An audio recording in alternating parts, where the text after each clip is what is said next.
제가 지난주에 예배를 못 드려서 이거를 넘어갔는데 10월 달에 신명일 다 제가 큐티를 해야 되니까 오늘은 25장부터 27장까지 살펴보도록 하죠. 11월 달에는 아마 신명기가 다 끝날 것 같습니다.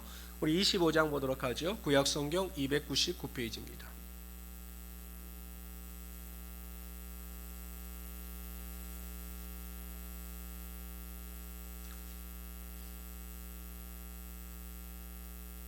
다 찾으셨습니까?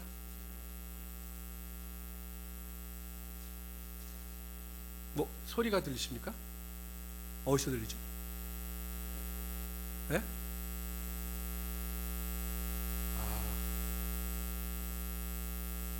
그러시구나. 아,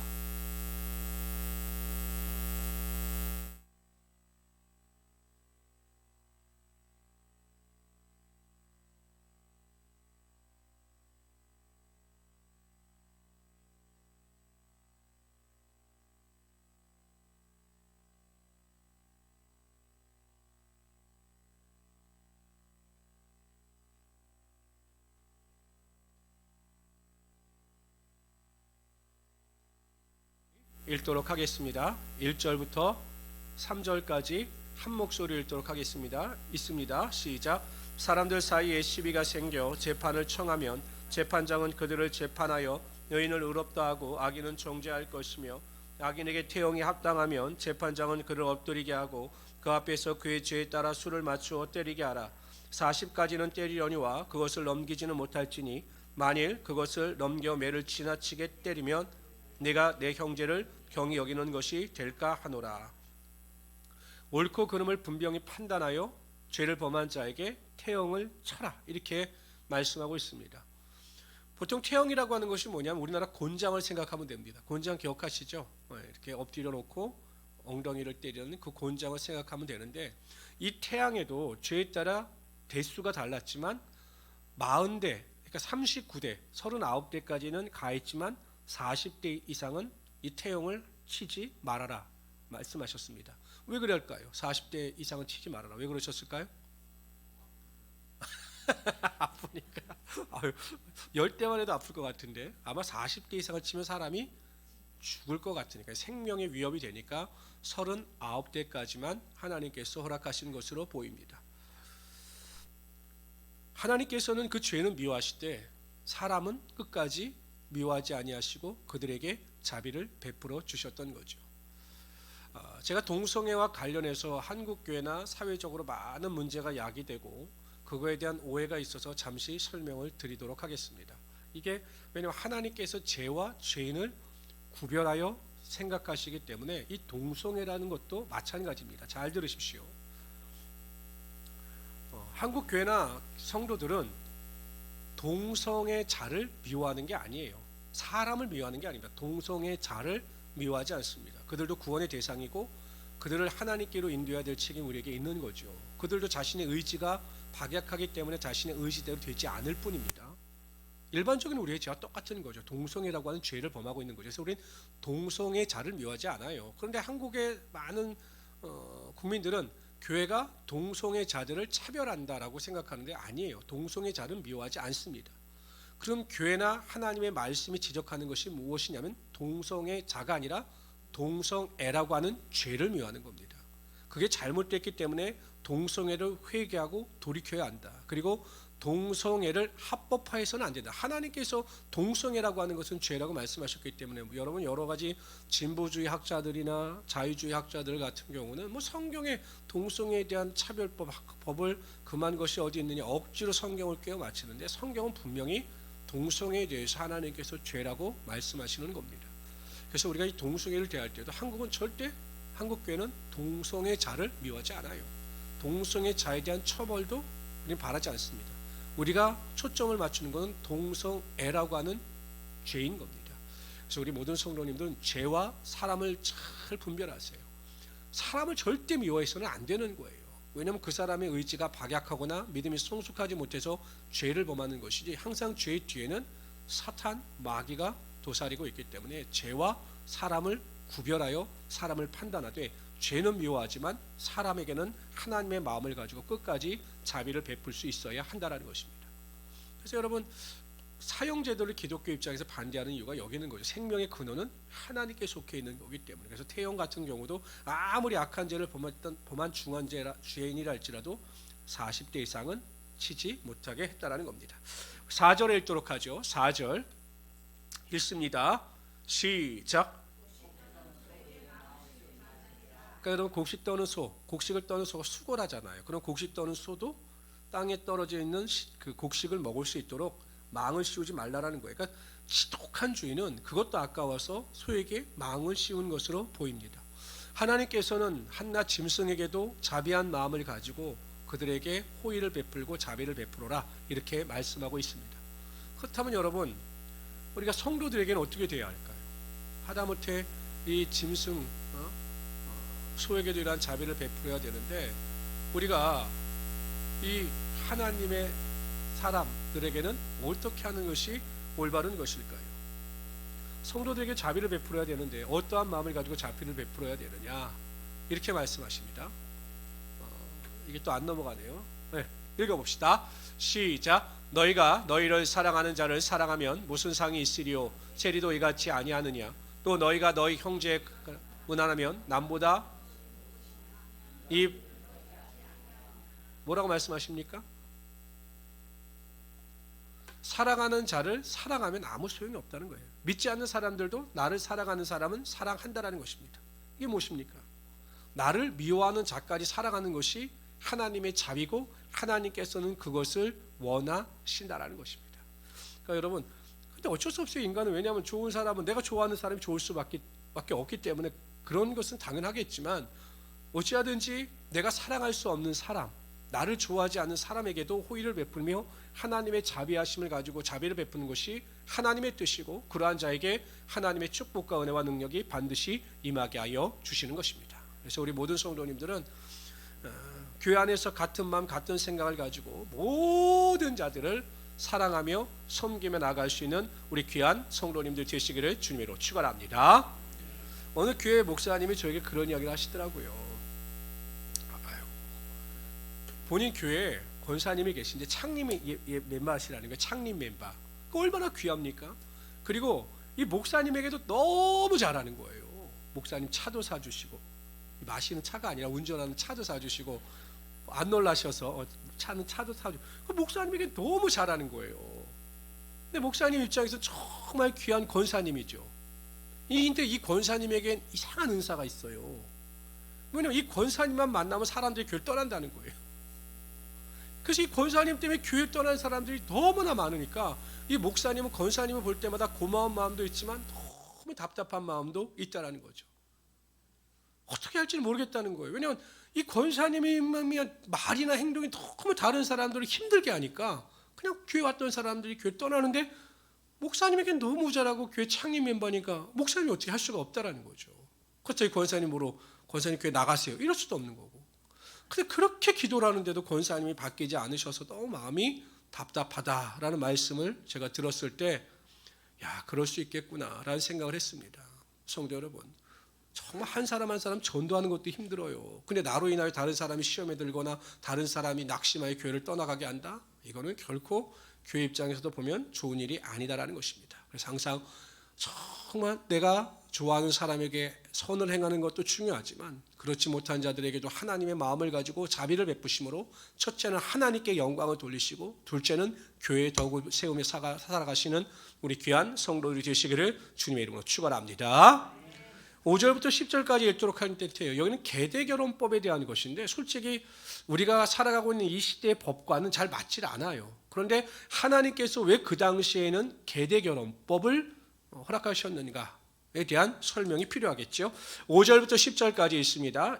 시작. 형제들이 함께 사는데 그중 하나가 죽고 아들이 없거든 그 죽은 자의 아내는 나가서 타인에게 시집가지 말 것이며 그의 남편의 형제가 그에게 들어가서 그를 맞이하여 아내로 삼아 그의 남편의 형제에 대한 의무를, 그러니까 남편이 죽으면 누가 책임을 져라? 그 남편의 형제, 지금으로 말하면 우리에게 시아주머니나 시동생이 책임을 져야 한다라는 것입니다. 6절 있습니다. 시작. 그 여인이 낳은 첫 아들이 그 죽은 형제의 이름을 잊게 하여 그 이름이 이스라엘 중에서 끊어지지 않게 할 것이니. 이게 첫 번째 의미입니다. 그 죽은 형의 이름이 또 혈통이 끊어지지 않게 하라는 것입니다. 7절 그러나 그 사람이 만일 그 형제의 아내 맞이하기를 즐겨하지 아니하면 그 형제의 아내는 그 성문으로 장로들에게 나가서 말하기를 내 남편의 형제가 그의 형제의 이름을 이스라엘 중에 있기를 싫어하여 남편의 형제된 의무를 내게 행하지 아니하나이다 할 것이요 그 성읍 장로들은 그를 불러다가 말할 것이며 그가 이미 정한 대로 말하기를 내가 그 여자를 맞이하기를 즐겨하지 아니라 하며 그러니까 이제 그 형제 중에서 의무를 다하지 않는 형제도 있을 거 아니에요. 난 싫다. 그럼 그 형제들에 대한 대처를 처벌을 어떻게 하는가에 대한 설명입니다. 9절 있습니다. 그의 형제의 아내가 장로들 앞에서 그에게 나가서 그의 발에서 신을 벗기고 그의 얼굴에 침을 뱉으며 이르기를 그 형제의 집을 세우기를 즐겨하지 아니하는 자에게 이것이 할 것이라 하고 이스라엘 중에서 그의 이름을 신벗김 받은 자의 집이라 부를 것이니라. 신을 벗기고 그 얼굴에 침을 뱉어서 수치를 당하게 했다라는 것입니다. 근데 우리 시대의 정사는 맞지 않죠. 근데 왜 그 당시 하나님께서는 계대결혼법, 이걸 계대결혼이라고 하거든요. 형제가 그 형제의 아내를 책임지는 것. 그 이유가 무엇이냐? 두 가지입니다. 첫째는 남편을 잃은 여인에 대한 책임감이죠. 왜냐하면 여인이 남편을 잃었습니다. 근데 혼자 살아가기 막막하잖아요. 뭐 당장 시집을 갈 수 있는 것도 아니고 그럴 때 형제들이 그 여인을 책임질 수 있게 하기 위하여 이 계대결혼법을 하나님께서 허락하신 겁니다. 두 번째는 신앙의 순수 혈통을 유지하기 위해서 혹 이 여인들이 이방 남자와 결혼하여 그 신앙의 순수함을 잃어버릴 것을 염려하여 하나님께서 유대인들 중에서 그 형제로 책임을 지게 하시고 신앙의 순수성을 이어가도록 하셨던 것입니다. 우리가 이 세상을 살아갈 때 이 세상 것을 탐하거나 세상과 혼합하여 살아가는 것을 조심해야 합니다. 그렇기 위해서 여러분 우리가 올바른 믿음을 유지하기 위해서 가장 중요한 게 올바른 교제권이 있어야 합니다. 펠로우십이 있어야 돼요. 여러분 교회 기능 중에 제가 몇 번 말씀을 드렸지만 예배, 가르침, 봉사, 선교 하나가 코이노니아 교제예요. 왜 하나님께서 교회 안에서 교회 기능 중에 코이노니아 교제를 5가지 기능 중에 말씀하셨는가? 히브리서 10장 25절에 보면 제가 읽어드리겠습니다. 모이기를 패하는 어떤 자들의 습관과 같이 하지 말고 오직 권하여 그날이 가까움을 볼수록 더욱 그리하자 이렇게 말씀하셔요. 근데 그 전에 뭐라면 사랑과 선행으로 격려하며라고 말씀하셔요. 사랑과 선행으로 격려하며. 보통 여러분 우리가 한문으로 사람인자를 쓰잖아요. 사람인자를 쓰면 이 사람인자가 상형문자인데 이게 사람이 서로 기대고 있는 모습에서 따온 겁니다. 그러니까 인간은 혼자 살아갈 수 없는 사회적 동물이에요. 서로 기대하고 서로 교제하면서 살아가야 하는데 어떠한 사람과 사귀고 어떠한 사람과 교제를 나누느냐에 따라 그 교제가 우리의 삶에 커다란 영향을 미치게 되어 있다는 것이죠. 제가 하나 설명을 드리는데 어느 목사님네 교회 앵무새를 키웠어요. 근데 이 앵무새는 말을 하는 앵무새입니다. 근데 그 앵무새가 너무 목사님네 교회에서 앵무새가 자랐으니 앵무새도 너무 은혜로운 거예요. 말을 하는데 기도합시다, 찬송합시다, 감사합시다. 앵무새가 이런 말만 하는 거예요. 성도에 들어올 때마다 앵무새를 보면서 은혜를 받는 거예요. 근데 안수 집사님네 교회도 안수 집사님 집에서도 앵무새를 키웠는데 이 앵무새는 욕만 하는 거예요. 야 이 자식아, 야 임마. 뽀뽀해줘 맨날 이러는 거예요. 특히 그냥 아무나 보면 뽀뽀해줘 이러는 거예요. 그래서 안수 집사님이 안 되겠다. 우리 앵무새를 목사님네 교회 앵무새하고 같이 살게 해서 좀 은혜로운 말을 좀 가르쳐주게 해야 되겠다라고 해서 안수 집사님네 앵무새를 목사님네 앵무새와 합사시켰습니다. 근데 이 앵무새가 그 앵무새만 보면 뽀뽀해줘 막 이러는 거예요. 그러니까 목사님네 앵무새도 너무 난감한 거죠. 뽀뽀해줘 막 이러니까. 그랬더니 목사님네 앵무새가 뭐라고 이야기를 하는 줄 아십니까? 앵무새가 뽀뽀해줘 하니까 목사님네 앵무새가 주님 뜻대로 하옵소서 이러자는 거예요. 그러니까 환경의 영향을 받을 수밖에 없는 거예요. 그러니까 인간이 얼마나 연약한 존재. 그러니까 왜 우리가 쓰러지냐면 나는 무엇인가 할 수 있는 존재다라고 생각하다 넘어지고 쓰러져요. 그래서 세상에 나가서 그렇지 않은 사람들과 교제하다가 세상에 휩쓸려가고 마는 겁니다. 그러나 나는 아무것도 아니다. 하나님이 나를 도우시지 아니하시며 나는 쓰러진다. 라고 항상 경계하고 조심하면서 좋은 사람들과 교제권을 쌓아가는 자들에게 하나님의 은혜와 능력이 반드시 나타나게 된다는 것입니다. 우리가 모이면 그 모임이 예배의 모임이든 사적인 모임이든 항상 마무리는 예수 이름으로 해야 한다는 것이에요. 뭐 예배를 통해서 모였을 때 당연히 기도로 끝나겠지만 그냥 우리가 이제 차를 마시고 이러잖아요. 결론도 예수의 이름으로 끝날 수 있어야 한다는 것입니다. 그렇지 않으면 여러분 세상의 모임과 우리의 모임이 무슨 차이가 있습니까? 예수 믿는 성도들이 모여서 세상적인 이야기만 할 겁니까? 아니잖아요. 결국 우리가 나눌 수 있는 것도 예수고 또 그 말을 통해서 받는 것도 예수기 때문에 우리가 다 믿음 안에서 예수 이름으로 열심히 살아가고 잘 살아가 봅시다. 이렇게 결론을 내려야 그 모임이 아름다운 교제권으로 끝날 수가 있다는 것입니다. 그래서 우리 모든 성도님들은 항상 좋은 교제권을 가지고 믿음 안에서 아름다운 성도들과 아름다운 만남을 통해 행복감을 누리며 살아갈 수 있는 우리 성도들 되시기를 주님으로 축원합니다. 여러분 보세요. 숯불이 막 끓고 있는데 그 숯불을 따로따로 띄워놓으면 불이 꺼져요. 이 온라인 시대의 문제가 무엇이냐? 온라인 시대의 문제가 무엇이냐? 충분히 유튜브로 은혜 받으면 예배 드릴 수 있죠. 그러나 교제권이 상실되기 때문에 그 믿음이 온전해질 수가 없다라는 거예요. 그래서 여러분 항상 우리가 믿음 안에서 아름다운 교제도 나누고 서로 믿음으로 기도해주고 서로 격려해주고 서로 선행으로 합심하여 나갈 수 있는 그런 믿음의 공동체를 이루시는 우리 성도들이 되시기를 주님으로 축원합니다. 11절 12절을 읽도록 하죠. 이 문제는 조금 난감한 문제인데 이 11절 12절은 계대 결혼법, 즉 혈통을 유지시켜 나가야 하는 이스라엘 민족의 의무관과 관련이 있어요. 읽어봅시다. 시작. 두 사람이 서로 싸울 때 한 사람의 아내가 그 치는 자의 손에서 그의 남편을 구하려 하여 가까이 가서 손을 벌려 그 사람의 음낭을 잡거든 너는 그 여인의 손을 찍어버릴 것이요 내 눈이 그를 불쌍히 여기지 말지니라. 그러니까 서로 남자들끼리 싸우는데 한 남편의 아내가 가서 다른 남자의 생식기를 잡았을 때 그거에 대한 처벌이죠. 그게 왜 문제가 있냐면 결국 이 혈통을 보존하고 혈통을 유지해 나가는 것이 하나님의 뜻이었는데 그것을 방해하는 행동으로 보셨기 때문에 하나님께서 그 행동에 대해서 엄한 처벌을 내린 겁니다. 그런데 여러분 곰곰이 생각해 보면 자신의 남편이 억울한 일을 당하고 있을 때 아내들이 분노하여 자신의 분노를 표출하는 것은 당연합니다. 그러나 지나친 것이요. 자신의 분노를 조절하지 못해서 도가 지나치게 행동했기 때문에 그러한 행동을 하게 되는 것이고 그 지나친 분노의 표출로 인하여 하나님의 징계를 받고 마는 것입니다. 예수 믿는 성도들은 교회에서나 어디에서나 어찌하든지 일반 사람이나 성도들 간에 분노나 다툼을 하지 말아야 합니다. 분내는 것이 결코 하나님의 일을 이루지 못하기 때문에 절대로 다툼이나 분노를 표출하지 말아야 한다는 것입니다. 근데 우리가 세상을 살아가다 보면 막 억울한 일도 당하고 막 그러니까 다툼이 없을 수는 없죠. 그러나 하지 말아야 된다는 것입니다. 그런데 그 다툼을 하지 않을 수 있는 방법에 대해서 빌립보서는 이렇게 이야기합니다. 다 같이 읽어봅시다. 마음을 같이하여 같은 사랑을 가지고 뜻을 합하여 한 마음을 품어 아무 일에든지 잘 읽으세요. 아무 일에든지 다툼이나 허영으로 하지 말고 오직 겸손한 마음으로 각각 자기보다 남을 낮게 여기고 각각 자기를 들을 뿐 아니라 각각 다른 사람의 일을 돌보아 나의 기쁨을 충만하게 하라. 제일 중요한 게 여러분 3절입니다.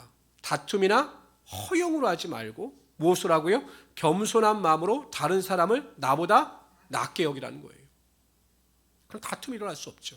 다른 사람을 존중하고 겸손하여 다른 사람을 나보다 낮게 여긴다면 절대로 다툼이나 허영이 일어날 수 없게 된다는 것입니다. 겸손한 마음을 가지고 살아가는 자는 결코 다툼을 하지 않습니다. 항상 우리 마음 가운데 교만한 마음이 있기 때문에 다툼이 일어나게 되는 것입니다. 그래서 우리 모든 성도님들은 겸손한 마음을 가지고 다른 사람을 나보다 낮게 여기고 한 사람 한 사람에게 섬김의 본을 보이며 살아가시는 하나님의 귀한 성도들이 되시기를 주님의 이름으로 축원합니다. 성숙한 자가 성숙하지 못한 자들을 섬기는 겁니다. 아시겠죠?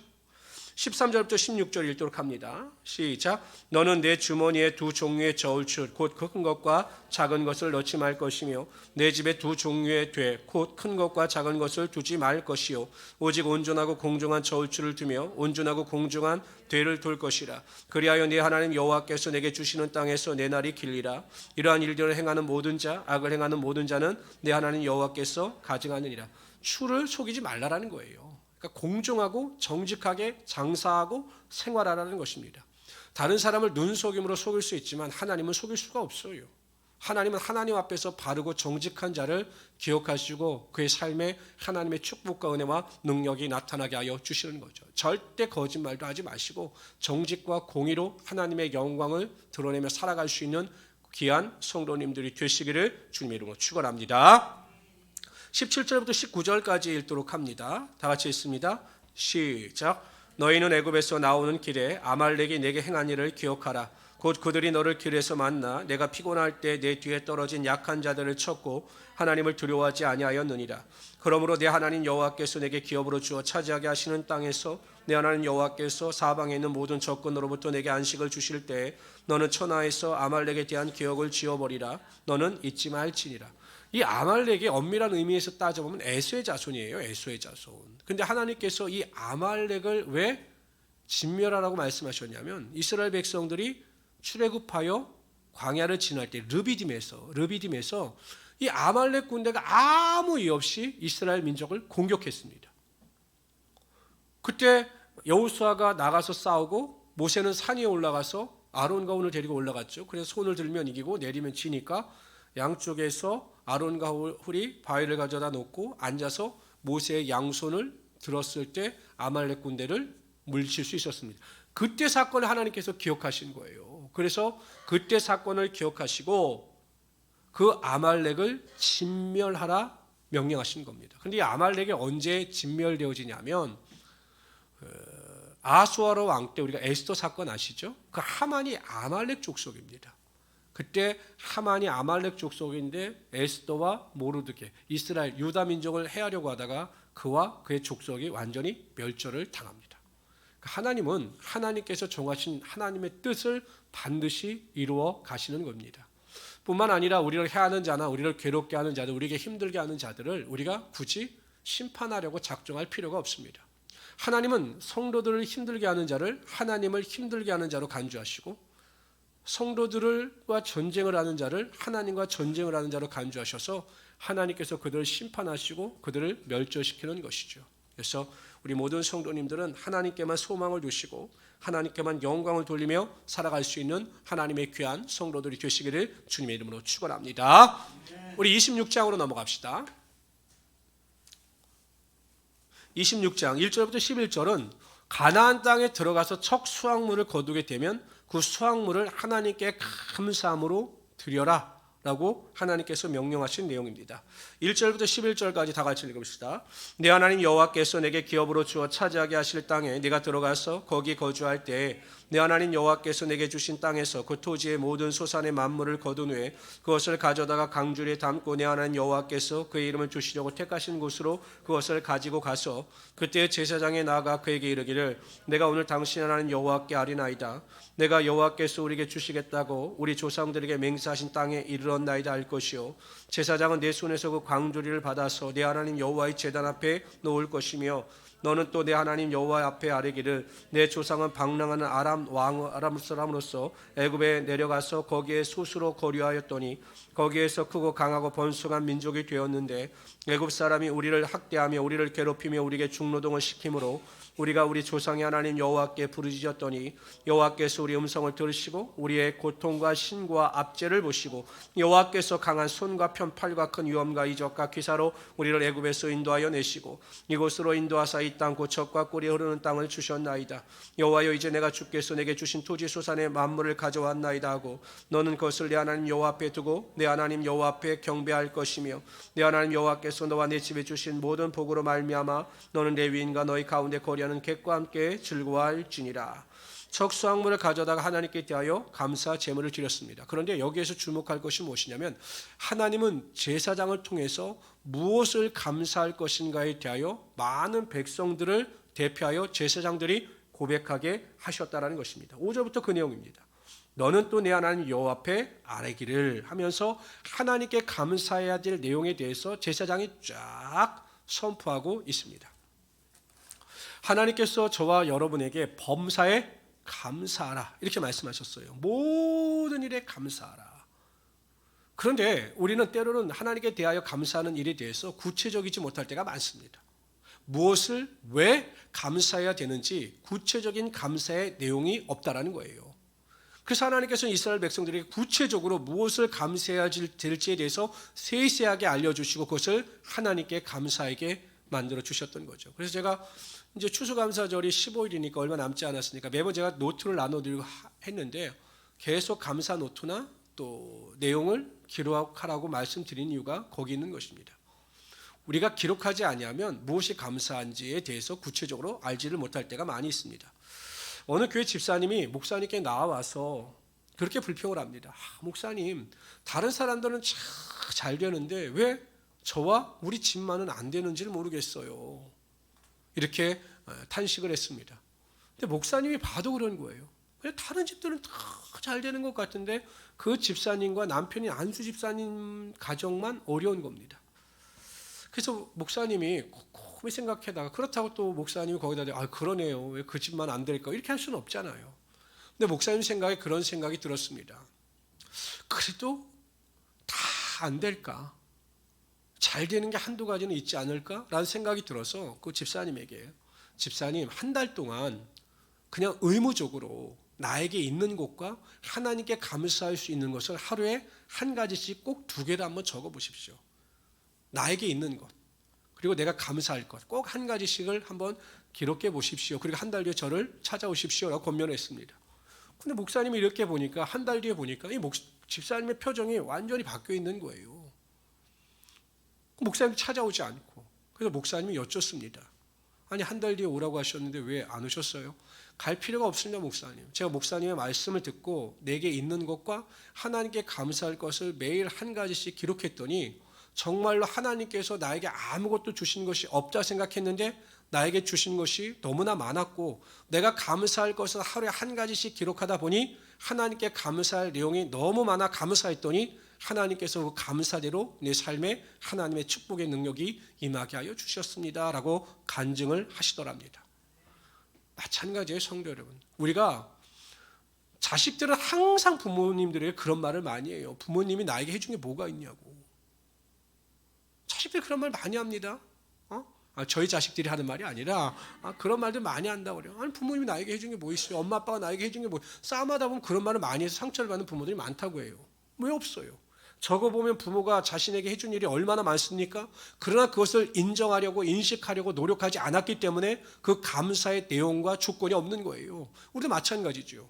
우리가 적어보면 하나하나 기록해보면 하나님께서 우리에게 베풀어 주신 은혜와 감사의 조건이 너무 많음에도 불구하고 우리가 그것을 인지하지 못하고 인정하지 않았기 때문에 감사하지 못하는 내용이 많다라는 것입니다.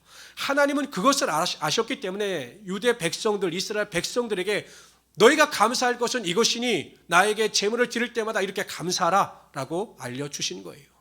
저는 우리 모든 성도님들도 한번 매일 노트를 한번 써보세요. 감사할 것과 나에게 있는 것을. 그러면 우리의 삶에 감사가 구체적으로 넘치게 되는 것이고 하나님께서 그 감사의 내용으로 우리의 삶을 채워주실 것입니다. 원망과 불평은 아예 입 밖에도 내지 마시고 항상 감사가 여러분의 입술과 생각과 마음속에 흘러넘치시기를 주님의 이름으로 축원합니다. 12절부터 15절까지는요 11조에 대한 내용인데 이것은 제가 조금 더 성경을 읽은 다음에 설명을 해드리도록 하겠습니다. 읽습니다. 시작. 셋째 해 곧 11조를 드리는 해에 내 모든 소산의 11조 내기를 마친 후에 그것을 레위인과 객과 고아와 가부에게 주어 내 성읍 안에서 먹고 배부르게 하라. 그리할 때 네 하나님 여호와 앞에 아뢰기를 내가 성물을 내 집에서 내어 레위인과 객과 고아와 가부에게 주기를 주께서 내게 명령하신 명령대로 하였사오니 내가 주의 명령을 범하지 아니하였고 잊지도 아니하였나이다. 내가 애곡하는 날에 이 성물을 먹지 아니하였고 부정한 몸으로 이를 떼어주지 아니하였고 죽은 자를 위하여 이를 쓰지 아니하였고 내 하나님 여호와의 말씀을 청종하여 주께서 명령하신 대로 다 행하였사오니 원하건대 주의 거룩한 처소 하늘에서 보시고 주의 백성 이스라엘에게 복을 주시며 우리 조상들에게 맹세하여 우리에게 주신 것과 꿀이 흐르는 땅에 복을 내리소서 할지니라. 우리가 살펴봤지만 기억이 잘 안 나실 겁니다만 신명기 14장에 보면 이스라엘 백성들은 2가지 종류의 11조를 드렸습니다. 첫 번째 11조는 그야말로 자신이 거둔 수확의 10의 1을 하나님 앞에 드림으로 말미암아 그 10의 1을 가지고 레위인들이 생활할 수 있게 하였던 거죠. 두 번째 11조가 있습니다. 제2의 11조. 그것은 무엇이냐면 10의 1조를 드리고 남은 10의 9조 중에서 10의 1조를 또 드렸습니다. 그 중에 하나가 이 3년째마다 드리는 그 11조의 용도인 거예요. 그러면 이 10의 9에서 드렸던 10의 1조는 무엇에 사용했느냐? 어려운 사람들을 위하여, 또한 사회에 필요한 사람들에게 그 물질을 가지고 그들을 섬겼던 거죠. 지금으로 말하면 어떤 개념이냐면 이런 겁니다. 우리 성도들이 하나님 앞에 10의 1조, 11조를 드리잖아요. 그리고 또 어떤 헌금을 드리냐면 10의 1조 외에 감사헌금과 구제헌금과 장학헌금과 건축헌금. 그러니까 3년 만에 드리는 이 10의 1조 중에서는 레위인들에 대한 필요를 또 다른 필요를 채웠거든요. 그러니까 건축헌금이라는 데 드리는 이것이 제2의 11조라 볼 수가 있는 것입니다. 그러니까 하나님께서는 이스라엘 백성들에게 하나님께 드리는 일에 대해서 기쁜 마음으로 드리고, 또한 가난한 자를 돌보고 살피는 일에 대하여 하나님께서 주신 축복을 사용하라, 이렇게 말씀하신 거예요. 그러니까 우리가 하나님의 축복을 받고 하나님께서 우리의 삶에 은혜를 주시는 것을 나 혼자 간직하지 말고 교회를 위해서, 다른 사람들을 위해서 사용함으로 하나님께 영광을 돌리라는 것입니다. 여러분, 제가 얼마 전에도 보니까 어떤 할머니께서 굉장히 오랫동안 엄청난 재산을 모으셔가지고 그걸 그냥 대학교에 장학금으로 드렸어요. 거의 수십억 정도 되는 돈이었던 것 같은데, 물어봅니다. 찾아가서 기자가, 아니 왜 이렇게 기부를 많이 하셨어요? 라고 물어보면 기부하는 분들이 대부분 뭐라고 이야기하냐면 기부하는 행복을 몰라서 그럽니다. 기부할 때 그 마음에 얼마나 행복함과 기쁨이 흘러 넘치는 줄 모릅니다. 이렇게 고백을 합니다. 여러분, 세상에서 세상의 일에 기부하는 일에 대해서도 그런 기쁨을 누리는데 우리가 하나님께 드리는 일에 대해서 기쁜 마음으로 드려야 되는 것이 올바른 일 아니겠어요? 그러니까 하나님이 인색함으로 드리는 것이 아니라 기쁨으로 드릴 수 있어야 한다는 것입니다. 전 그럴 것 같아요. 하나님, 나에게 건강 주시고 나에게 수입 활동을 하게 하여 주셔서 제가 수입을 얻게 하여 주시고 이렇게 하나님께 드릴 수 있게 하여 주신 것 감사합니다 라고 기쁜 마음으로 드릴 수 있어야 한다는 것입니다. 물질은 나를 위해서 사용하라고 하나님께서 우리에게 주신 것이 아니에요. 나를 위해서 사용하라고 주셨다고 착각하기 때문에 물질이 적거나 부족하면 슬퍼하는 거죠. 성경은요 분명히 이렇게 이야기하십니다. 읽어봅시다. 시작. 이것이 곧 적게 심는 자는 적게 거두고 많이 심는 자는 많이 거둔다는 말이로다. 각각 그 마음에 정한 대로 알 것이요 인색함으로나 억지로 하지 말지니 하나님은 즐겨내는 자를. 이게 어떤 의미냐면 고린도 교회가 헌금을 작정했는데 헌금을 제대로 드리지 않은 거예요. 작정 헌금을. 그래서 그것에 대해서 사도 바울이 권면하고 있는 겁니다. 그러면서 다 같이 읽어봅시다. 시작. 하나님이 능히 모든 은혜를 너에게 넘치게 하시나니 이는 너희로 모든 일에 항상 모든 것이 넉넉하여 모든 착한 일을 넘치게 하게 하려 하십니다. 우리가 하나님께서 우리에게 물질을 허락하신 이유는 모든 선한 일을, 착한 일을 넘치게 하게 하시기 위하여 우리에게 하나님의 물질을 허락하여 주신 거예요. 그러므로 하나님을 위하여 선하게 사용할 때 하나님께서 그 믿음을 보시고 그의 삶에 하나님의 축복이 반드시 더 크게 임하게 하여 주신다는 것입니다. 근데 이제 자녀들 키우는 분들은 그걸 더 잘 가르치셔야 돼요. 자녀들에게 하나님께 드리고 하나님께 감사헌금을 드렸을 때 하나님께서 그 인생을 얼마나 축복하시는지를 부모님들이 잘 가르쳐 주셔야 한다는 것입니다. 근데 요즘 젊은 사람들은 모든 교회 목사님들을 만나보면 그게 없다는 거예요. 11조를 드린 청년들도 없고, 부모들이 11조를 드리라고 하면 화를 내고, 예물에 대해서는 정말로 인색하다는 거죠. 그러면서 막 옷은 100만 원짜리 사 입고 막 이렇다는 거예요. 차 좋은 차 끌고 다니고. 안타까운 것은 하나님께서 과연 그러한 인생을 축복하시겠느냐라는 거예요. 저는 모든 목사님들과 모든 성도들의 삶을 비추어 볼 때 하나님께 인색한 자가 하나님의 형통의 복을 누리는 것을 보지 못했습니다. 물론 하나님께 모든 물질을 감사함으로 드린다고 해서 다 하나님께 형통케 하시는 것은 아니지만 하나님께 인색한 자는 형통하는 것을 제가 보지 못했습니다. 그래서 그걸 잘 가르치시고 착한 일을 넉넉히 베풀기 위하여 하나님의 축복을 누리며 살아갈 수 있는 하나님의 귀한 성도들 되시기를 주님의 이름으로 축원합니다. 우리 16절부터 19절까지 읽도록 하죠. 이것은 신명기 전체의 핵심적인 주제입니다. 읽습니다. 시작. 오늘 날 네 하나님 여호와께서 이 규례와 법도를 행하라고 내게 명령하시나니 그런즉 너는 마음을 다하고 뜻을 다하여 지켜 행하라. 네가 오늘 여호와를 네 하나님으로 인정하고 또 그도로 행하고 그의 규례와 명령과 법도를 지키면 그의 소리를 들으라. 여호와께서 내게 말씀하신 대로 오늘 너를 그의 보배로운 백성이 되게 하시고 그의 모든 명령을 지키라 하건하셨느니라. 그런즉 여호와께서 너를 그친 모든 민족에 뛰어나게 하사 찬송과 명예와 영광으로 삼으시고 그의 말씀하신 대로 너를 내 하나님 여호와의 성민이 되게 하시리라. 신명기 전체 핵심입니다. 하나님의 말씀에 순종하면 하나님께서 복을 주시고 복된 삶을 살아갈 수 있게 하여 주실 것이다 라고 말씀하고 있는 겁니다. 놀이동산에 가보면 다양한 놀이기구가 있죠. 이제 연세들 드셔가지고 잘 타지 못하실 텐데, 근데 젊은 사람들은 이 놀이기구 타는 것을 굉장히 좋아합니다. 근데 이 놀이기구를 탈 때 그 놀이기구를 안내하는 사람이 꼭 설명을 합니다. 안전장치를 꼭 어떻게 하십시오라고 잘 설명을 하면 그 안내하는 분의 이야기대로 안전장치를 완전히 갖출 수 있게 되죠. 그러면 놀이기구를 너무 즐겁고 기쁘게 탈 수가 있는 겁니다. 그런데 만일 그 안내원의 지시를 따르지 아니하고 내 마음대로 안전장치를 하지 아니하면 놀이기구를 타다가 오히려 큰 불행을 당하게 되는 거죠. 막 떨어지거나 해서 목숨을 잃을 수가 있는 거죠. 우리가 이 세상을 살아갈 때 이 세상은 만만하지 않아요. 그러나 하나님의 말씀에 순종하여 하나님께서 이끄시는 대로 살아가게 되면 이 세상은 힘들지만 우리 인생의 놀이터처럼 기쁨과 즐거움의 장소가 될 수가 있다는 것입니다. 그래서 우리 성도님들은 항상 하나님의 말씀을 나의 삶에 적용하시고 항상 그 말씀대로 순종하며 살아갈 수 있도록 최선을 다하며 살아갈 수 있는 하나님의 귀한 성도들이 되시기를 주님의 이름으로 축원합니다.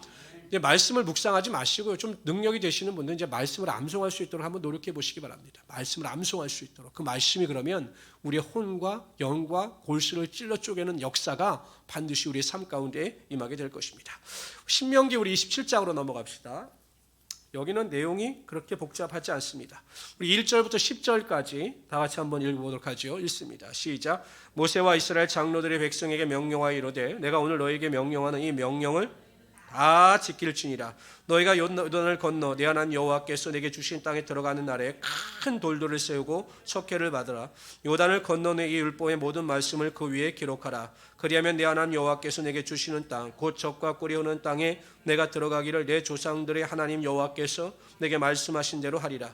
너희가 요단을 건너가거든 내가 오늘 너희에게 명령한 이 돌들을 에발산 위에 세우고 그 위에 석회를 바르라. 에발산 위에 큰 바위를 세우고 석회를 바르고 그 위에 하나님의 말씀을 기록하라는 것이에요. 근데 이 에발산은 저주의 산입니다.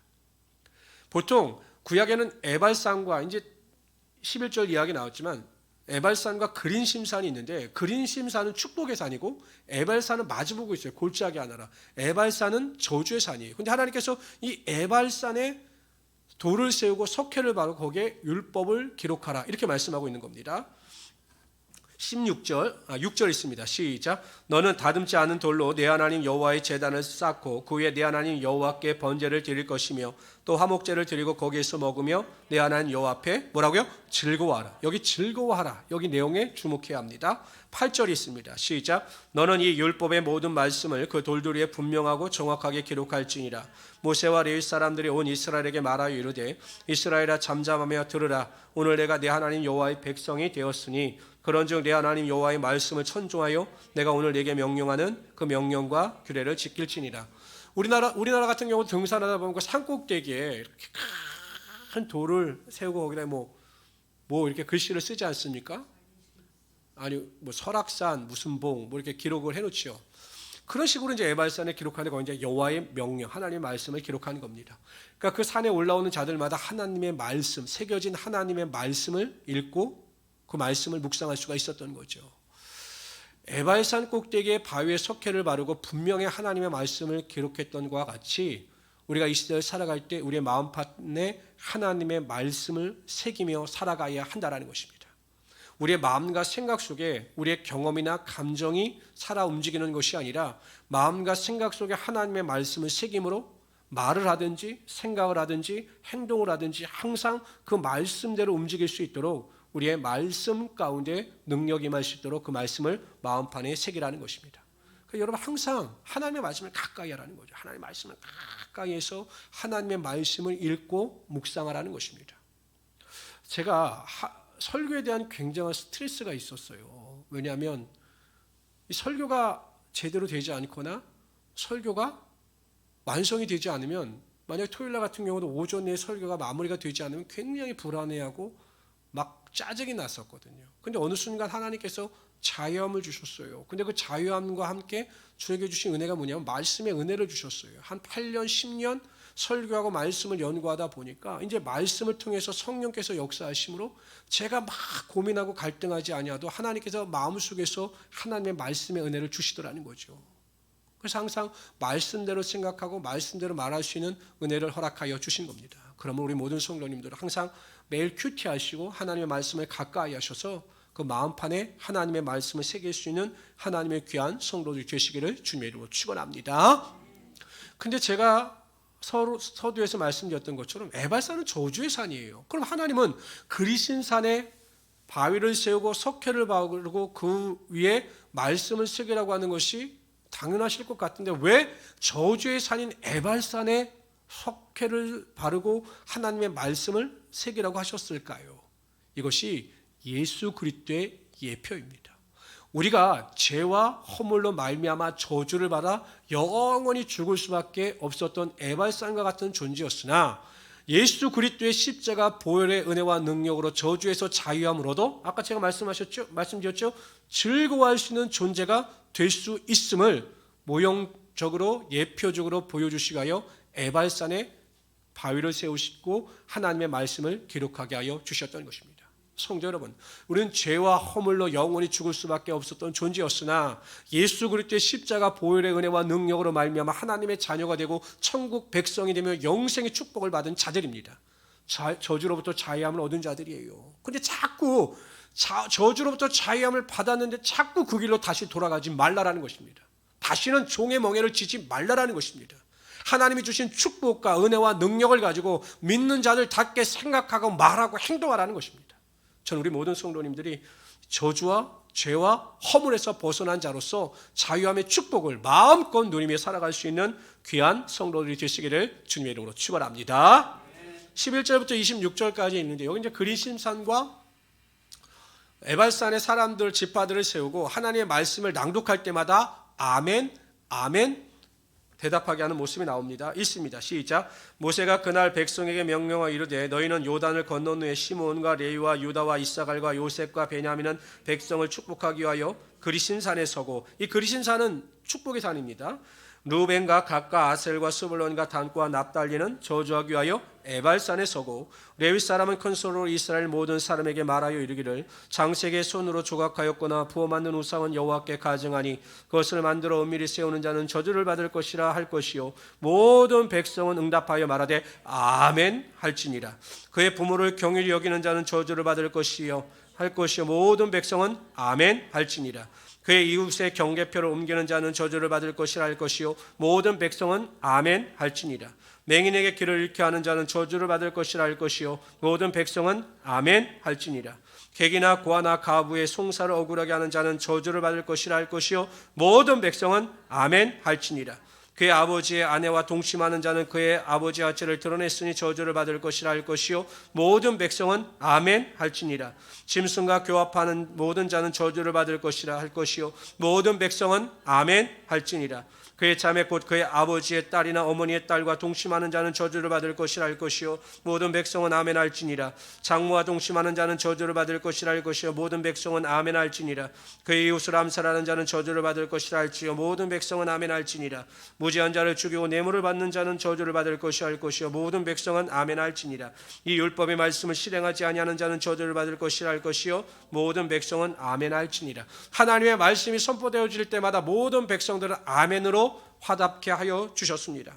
그리고 명령하셨죠. 아멘이라고 하는 것은 그 뜻이 그렇게 이루어지기를 바랍니다. 그것이 이루어지기를 믿습니다라고 할 때 아멘이라고 대답할 수 있게 되는 것입니다. 저는 솔직히 워낙 순복음 분들이 아무 때나 그냥 아멘, 아멘, 아멘 하는 것에 대해서 좋지 않게 생각해서 아멘을 강조하지 않았습니다. 그러나 이 말씀을 읽으면서 제 생각이 바뀌었어요. 하나님은 믿음으로 성도들이 예배에 동참하여 말씀을 들을 때마다 안음으로 화답함으로 그 말씀이 내 것으로 받아들이기를 원하신다라는 것입니다. 성도 여러분, 제가 왜 하나님의 말씀을 PPT로 띄워서 읽으라고 하시고 같이 동참할 것을 요구하시냐면, 예배는 하나님께 나와 모든 백성들이 다 하나님의 영광을 위하여 동참하는 것입니다. 그냥 수동적으로 앉아서 하나님의 말씀을 듣기만 하는 것이 아니라 내가 예배의 주체자가 되어서 하나님께 예배를 드리는 것이 온전한 예배라는 거죠. 에스더가 하나님의 말씀을 낭독하기 위하여 그 말씀을 듣고 나와서 선포할 때 모든 백성들이 아멘 아멘 아멘 화답할 때 하나님께서 그들의 모임 가운데 하나님의 은혜와 능력이 임하게 하여 주셨던 것입니다. 우리 성도님들은 이제 아멘을 좀 훈련하십시오.